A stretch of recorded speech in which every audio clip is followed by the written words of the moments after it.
Hi there, today I want to show you something a little bit different.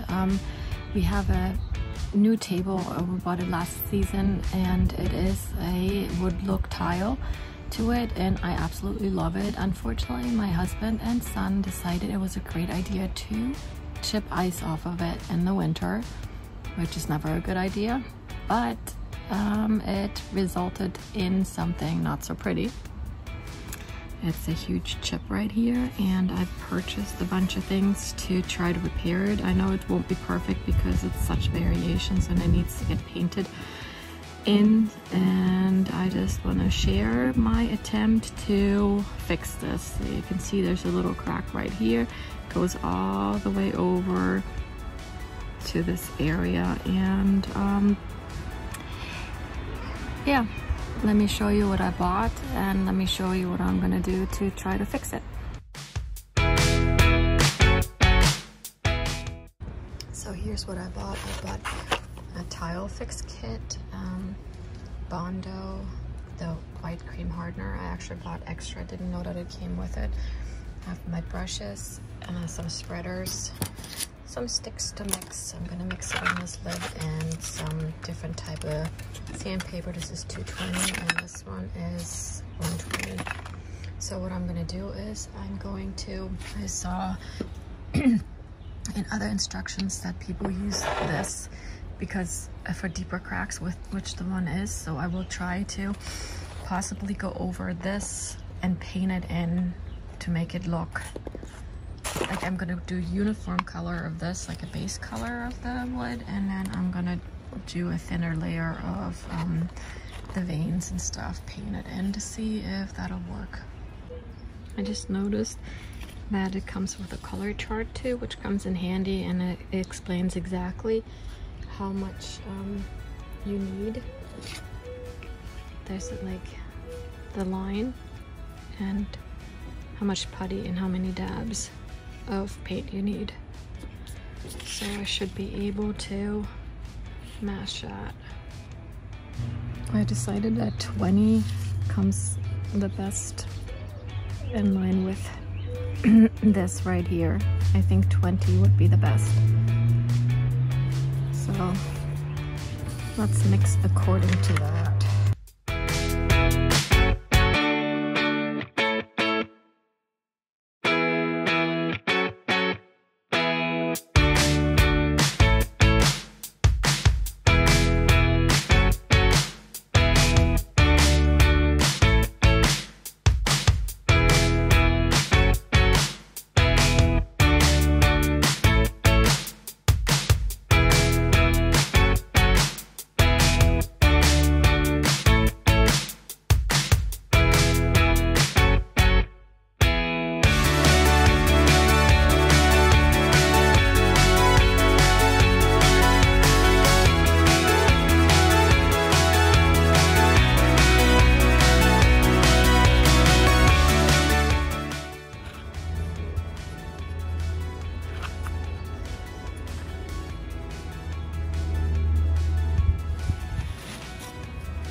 think making the chip look like an imperfection in the wood was the right decision. You can still kind of see where it was, but it doesn't bother me, and it's so much better than before. Don't you think so?